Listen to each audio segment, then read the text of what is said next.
பாலபிஷேகம் அபிஷேகம் அபிஷேகம் GeM TV நேயர்களுக்கு அன்பு வணக்கம். நம்முடைய சனாதன இந்து தர்மத்திலே இருக்கின்ற பழக்க வழக்கங்கள் எல்லாமே சற்று அறிவியல் சார்ந்து அறிவியல் பூர்வமாகத்தான் இருக்கும். அதை அவர்கள் அறிவியல் என்று சொல்லவில்லை என்றாலும் அறிவியலுக்கு உட்பட்டே நிறைய விஷயங்கள் இருக்கும். உதாரணத்திற்கு வெளியில் சென்று வந்தால் வீட்டுக்கு உள்ளே வரும்போதே கைகால்களை கழுவி கொண்டு உள்ளே வர வேண்டும் என்று வைத்தார்கள்.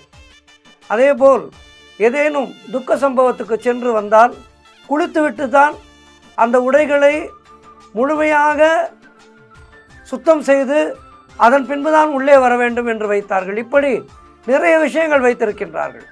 அதிலே ஒரு முக்கியமான விஷயம் இந்த மண்டல கால விரதம். இந்த மண்டல விரதம் என்பது சபரிமலை ஐயன் ஐயப்பனுக்கு மிகவும் உகந்தது. ஒரு மண்டல காலம் விரதம் என்று சபரிமலை ஐயன் ஐயப்பனை தரிசிக்கின்றோம். இந்த ஒரு மண்டல விரதம் என்பதை நிறைய விஷயங்களுக்கு வைத்திருக்கின்றார்கள்.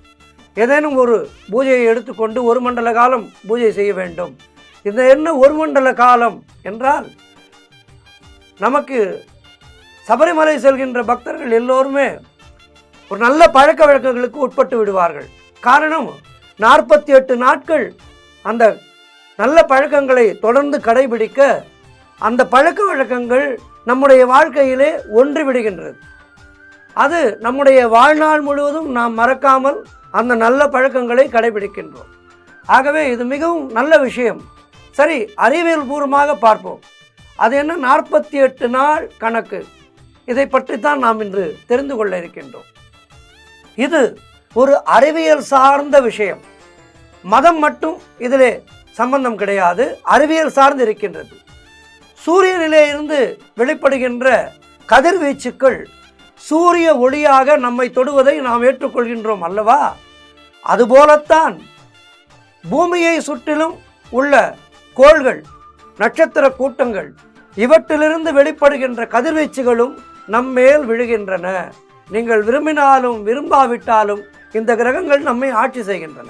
அறிவியல் பூர்வமாக சூரியனுடைய புற ஊதா கதிர்கள் நம்மீது படுவதால் ஏற்படும் பாதிப்புகளையும், அதே நேரத்திலே சூரிய ஒளியின் மூலம்தான் அனைத்து உயிர்களும் பயன்பெற்று வாழ்கின்றன என்பதையும் நாம் ஏற்றுக்கொள்கின்றோம் அல்லவா? அதுபோலத்தான் நம்மை சுற்றிலும் உள்ள கோள்கள் மற்றும் நட்சத்திர கூட்டங்களின் கதிர்வீச்சுக்களும் நம்மீது தொடர்பு கொண்டுள்ளன என்பதை நாம் ஏற்றுக்கொள்ளத்தான் வேண்டும். என்ன, அவை இருக்கும் தூரத்தின் காரணமாகவும் அவற்றின் உருவ வேறுபாடு காரணமாகவும் அவை வெளியிடும் கதிர்வீச்சுக்களின் ஒளி சூரியனின் ஒளியைப் போல் நம் கண்களுக்கு தெரிவதில்லை. ஆனால் அவை நம்மை ஆட்சி செய்து கொண்டுதான் இருக்கின்றன. இப்படி நம்மை வந்தடையும் கதிர்வீச்சு ஒளிகளுக்கு சொந்தமான நட்சத்திர கூட்டங்களையும் மற்றும் கோள்களையும் 12 ராசி நட்சத்திர கூட்டங்களாகவும் 27 நட்சத்திர கூட்டங்களாகவும் மற்றும் 9 கோள்களாகவும் நம் முன்னோர்கள் கண்டுபிடித்து அதை வகைப்படுத்தி வைத்துள்ளனர். நாம் அன்றாடம் பயன்படுத்தும் தினசரி காலண்டரில் அந்த நாள் ஒரு குறிப்பிட்ட நட்சத்திரத்துக்கு மற்றும் ஒரு குறிப்பிட்ட ராசிக்கு உரியது என்று கொடுக்கப்பட்டிருப்பதை நாம் பார்க்கின்றோம் அல்லவா? அதுபோல வார நாட்களிலும் ஒவ்வொரு நாளும் ஒவ்வொரு கிரகத்திற்கு உரியது என்பதை அதன் பெயர்களை கொண்டே நாம் அறிந்து கொள்ளலாம். ஒரு வருடத்தின் எந்த நாளை எடுத்துக்கொண்டாலும் சரி, அன்றிலிருந்து தொடங்கி சரியாக 48 நாட்களுக்குள் 9 கிரகங்கள், ராசி கூட்டங்கள் மற்றும் நட்சத்திர கூட்டங்கள் இவைகளுடைய கதிர்வீச்சு ஆதிக்கம் பெற்ற அத்தனை நாட்களும் கணக்கிலே வந்துவிடும். இது எப்படி என்கின்றீர்களா? இதோ இப்படித்தான்.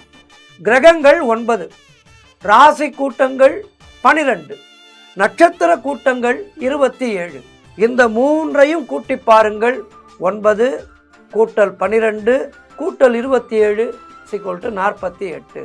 எப்படி சூரியனுடைய கதிர்வீச்சு ஒளி இல்லாமல் உலகில் விவசாயமும் இன்னும் பல விஷயங்களும் செய்ய முடியாதோ, அதே போல இந்த 3 கூட்டமைப்புகளின் மூலம் வெளிப்படும் கதிர்வீச்சுகளின் ஒளியும் நாம் நம்பினாலும் நம்பாவிட்டாலும் நம்மீது பரவி நம்முடைய செயல்களுக்கு காரணமாக இருக்கின்றது என்பதுதான் அறிவியல் சார்ந்த உண்மை. எனவேதான் தொடர்ந்து 48 நாட்கள், அதாவது ஒரு மண்டலம் செய்யும் எந்த ஒரு செயலும் மேலும் மேலும் தொடர்ந்து வெற்றிகரமாக நடக்கின்றன. இதனால்தான் சித்த மருத்துவத்திலே கூட எந்த ஒரு இயற்கை மருந்தையும் ஒரு மண்டலம் சாப்பிடச் சொல்வார்கள்.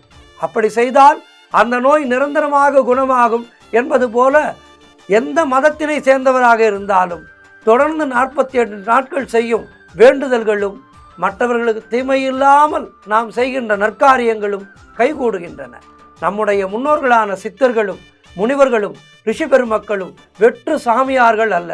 அவர்கள் நன்றாக உலகியலையும் அறிவியலையும் அறிந்தவர்கள், மிகச்சிறந்த அறிவியலாளர்கள். ஆகவே இன்னும் சந்தேக கண் கொண்டு இந்த நடவடிக்கைகளை எல்லாம் பார்க்கக்கூடாது, இந்த சாங்கியங்களை எல்லாம் பார்க்கக்கூடாது. ஏதாவது ஒரு செயலோ அல்லது வேண்டுதலோ 48 நாட்கள் நம்பிக்கையோடு ஒரு முறை செய்துதான் பாருங்களேன், இந்த யோக அறிவியல் உண்மை நமக்கு விளங்கும். குருவே சரணம், குருவே சரணம், குருவே சரணம்.